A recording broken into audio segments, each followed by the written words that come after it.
pengaturan atau regulasi gula garam di makanan olahan. Gue sangat mendukung, apalagi masalah berita tentang yang rame di rumah sakit RSCM gitu ya. Hampir 100 orang lebih anak-anak yang menjalani cuci darah.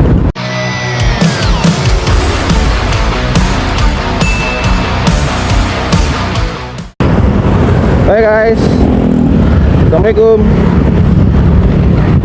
Balik lagi bareng gue Aldi di Daily Motovlog. Apa kabar kalian semua? Semoga dalam keadaan sehat selalu ya.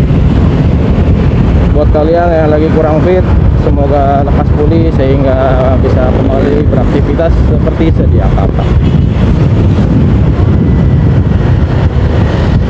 Gue ngucapin terima kasih juga buat teman-teman yang masih mendukung, yang masih memberi support, yang masih memberikan masukan-masukan positif. Gue ucapin terima kasih banyak buat kalian. Gue masih semangat untuk bikin konten vlog harian gue.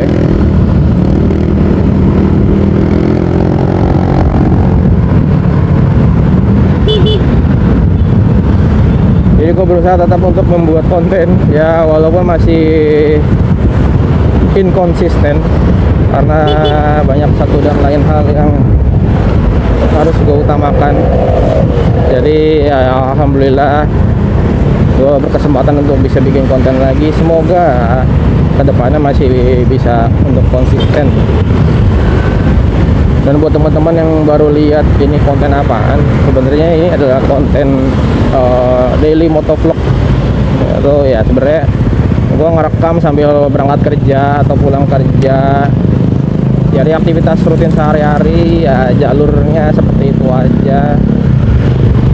Tapi yang gue tekankan di sini adalah apa yang gue ceritain aja sih, apa yang gue sharing, apa yang gue lihat, apa yang lagi jadi isu-isu yang penting, khususnya isu kesehatan, karena latar belakang gue juga kesehatan. Isu sosial mungkin, atau isu politik, tapi ya politik enggak yang berat-berat banget kali ya, yang ada di berita aja yang lagi hot bro.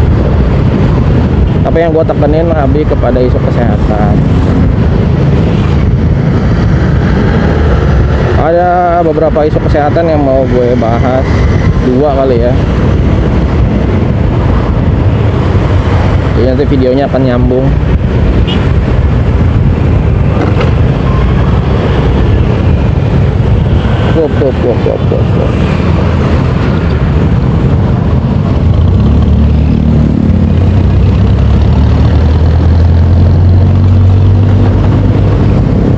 Peraturan yang lagi dibahas itu yang ditandatanganin sama Pak Jokowi soal Perpres ya, peraturan presiden tentang kesehatan, yaitu regulasi untuk tidak boleh membeli rokok secara eceran. Mungkin orang lihat itu sepele, tapi itu adalah hal yang baik menurut gue sebagai permulaan untuk kedepannya nanti akan mengubah peraturan industri pertembakauan harapannya. Karena sebenarnya targetnya bukan orang dewasa yang ngerokok aktif sebenarnya kalau menurut gue, ngerokok ketengan itu, tapi kepada oknum-oknum yang menyuruh anak-anaknya untuk membeli rokok ke warung ketengan. Dari situ sudah terlihat jelas anak-anak kecil tuh udah mulai mengenal rokok semenjak dari lingkungan keluarga gitu. Jadi bukan lingkungan sekolah lagi, tapi bukan lingkungan pertemanan lagi, tapi lingkungan keluarga ya, sosok dari orang tua tentu aja. Dimana kita tahu anak-anak kecil itu adalah anak-anak atau orang yang paling pintar dalam meniru atau copycat. Jadi dari situ sudah tahu, oh ngerokok tuh gini loh. Jadi targetnya adalah rokok ketengan itu adalah ya yang gua lihat adalah anak-anak yang difokuskan, supaya apa, anak-anak tuh nggak perlu disuruh-suruh lagi buat beli rokok sama orang tuanya atau orang yang gak dikenal atau siapapun itu. Jadi anak-anak tidak bisa beli lagi rokok ketengan. Dan mungkin bisa diperjelas juga bahwa harus ada kartu identitas untuk merokok seperti di negara-negara luar gitu ya. Jadi kalau untuk beli ngerokok harus nunjukin KTP gitu. Itu gue dukung banget sih, karena kita harus terus meregulasi rokok. Gue respect sama orang yang ngerokok, tapi lu juga udah tahu kan dampak negatifnya dari rokok tuh apa. Jadi itu yang harus di garis bawahi, bahwa ya sudah, kalau ngerokok yang ngerokok aja, tapi dampaknya jangan sampai ke orang lain, jadi perokok pasif, ngerokok di sembarangan tempat, apalagi ngerokok sambil nyetir motor yang puntung atau abunya kemana-mana gitu. Karena gue juga salah satu korban yang terkena puntung rokok gitu ya. Gue tahu rasa nggak enak atau sakit yang kena mata tuh, gue tahu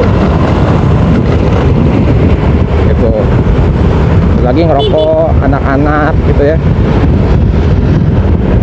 Jadi gue cukup mendukung untuk peraturan ini. Semoga kedepannya peraturan ini berkembang. Kemudian peraturan yang diteken sama Pak Presiden selanjutnya yaitu tentang pengaturan atau regulasi gula garam di makanan olahan atau ya makanan cepat saji atau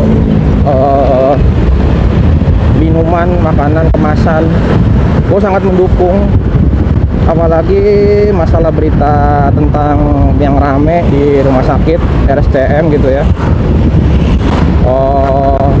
Hampir 100 orang lebih anak-anak yang menjalani cuci darah. Artinya apa? Di situ udah ada kerusakan pada organ ginjalnya untuk menyaring, sehingga terjadi kerusakan. Apa yang terjadi ya? Nggak bisa difilter, nggak bisa dibuang. Akhirnya apa? Perlu cuci darah. Dari kecil saja sudah mengalami kerusakan seperti itu. Ya bisa kita bayangkan seberapa parah dampaknya gitu untuk kedepannya, apalagi anak-anak masih belia, masih panjang perjalanannya. Dan kalau di track back ternyata sudah darurat untuk pengolahan atau regulasi dari gula garam. Karena sebenarnya regulasi gula dan garam ini sudah digadang-gadangkan sejak 2010-an ya. Sudah ada pembicaraan, namun masih belum terrealisasi. Akhirnya 14 tahun kemudian muncul perpres ini, ya alhamdulillah juga suatu kebaikan. Kalau kita bisa lihat di Singapura sudah menjalankan yang lebih mudah lagi, regulasi sudah dijalankan. Namun kalau teman-teman lihat yang di Singapura gitu, dia ada parameternya. Ini menggunakan parameter hijau, kuning, warna merah gitu. Artinya apa? Artinya kandungannya kalau hijau low dari gula, rendah garam gitu ya. Kalau kuning ya menengah, kalau merah ini tinggi kadar gula, kadar garamnya. Jadi para konsumen juga sudah bisa melihat kandungan-kandungan tersebut tanpa harus hitung-hitungin angka kecukupan gizinya lagi atau AKG yang biasa ada di kemasan plastiknya. Karena untuk menghitung angka kecukupan gizi nggak semua orang bisa, nggak semua orang mendalami semuanya. Jadi semoga perpres ini juga dikembangkan lagi menjadi langkah awal untuk terbitnya undang-undang pengolahan gula dan garam ke depannya. Selain mengatur itu, tujuannya adalah untuk menekan angka kasus penyakit tidak menular seperti darah tinggi, kencing manis, gagal ginjal. Apalagi di usia-usia muda atau di usia-usia produktif ya di usia 20 tahun. Padahal di tempat gua praktek udah ada tuh yang darah tinggi umur 20 tahun yang punya gula. Anak-anak juga udah ada, karena ya kadang-kadang ada gula diabetes tipe 1 yang sudah turunan dari lahir. Namun ada juga yang diabetes tipe 2 yang dari kecil atau sudah beranjak dewasa gitu ya, di usia produktif sudah muncul gejala gulanya dan memang kadar gulanya tinggi. Yang paling sering ditemukan adalah penyakit darah tingginya. Selain ada riwayat dari orang tua, pola hidup ya, konsumsi makanan itu juga berpengaruh gitu, dapat meningkatkan faktor risiko lebih tinggi. Jadi kalau memang udah punya keturunan ya dijaga, jangan sampai terjadi peningkatan faktor risiko seperti itu. Apalagi ya yang di berita tadi sudah mulai terjadi pergeseran penyakit, sudah sampai cuci darah anak-anak karena tadi pengolahan gula garam. Jadi gue juga mendukung undang-undang tersebut, peraturan presiden ya, perpres ya, semoga menjadi titik awal dari perubahan dan menjadi langkah awal untuk terbentuknya undang-undang yang mengatur hal tersebut gitu. Kemudian yang gue baca lagi tentang larangan iklan susu formula dan diskon susu formula. Targetnya balik lagi kepada ibu menyusui. Gue tahu banyak problematika tentang ini.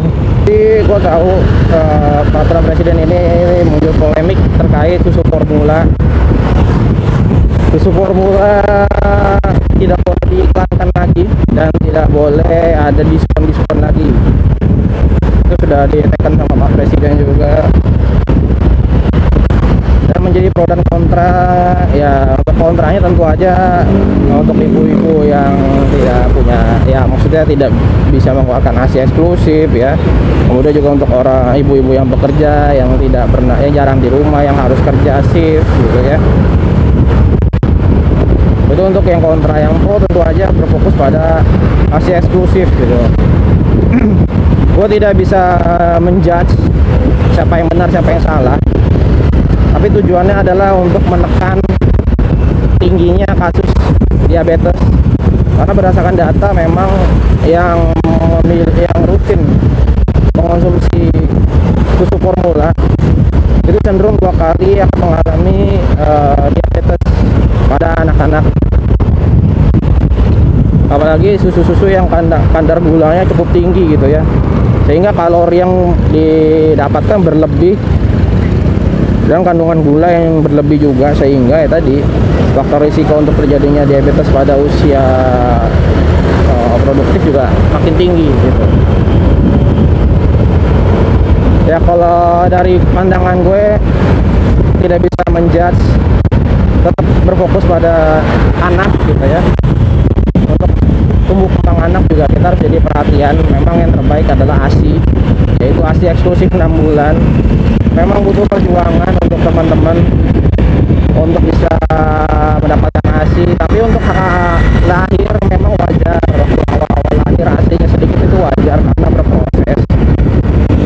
Dan memang sudah mulai ada peraturan yang dari DPR sahkan tentang cuti lahiran, bahkan sampai suami juga bisa diizinkan cuti lahiran, bahkan cuti hamil diperpanjang, tapi dengan catatan bila memiliki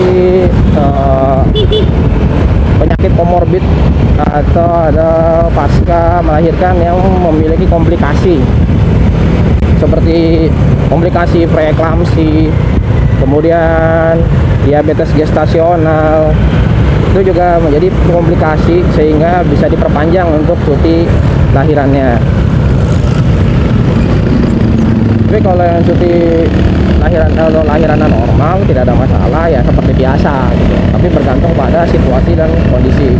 Tapi itu yang gue baca terakhir tentang undang-undang tersebut. Jadi untuk susu formula sendiri menurut gue juga bisa dicermati satu persatu karena setiap kasusnya beda. Alhamdulillah bersyukur untuk kalian yang berhasil memberikan ASI eksklusif selama 6 bulan dan lanjut sampai 2 tahun. Appreciate buat kalian mama-mama hebat, mama-mama luar biasa. Dan luar biasa juga buat mereka yang bekerja keras tetap masih bisa memberikan ASI eksklusifnya. Salut. Gue berdoa semoga Allah membukakan semua pintu surganya untuk kalian semua, bisa lewat mana aja, karena pengorbanan dan perjuangan kalian tuh tidak ada yang bisa menggantikan. Amin. Ya karena gue juga melihat istri sendiri ya, jadi gue ngerasain bagaimana perjuangannya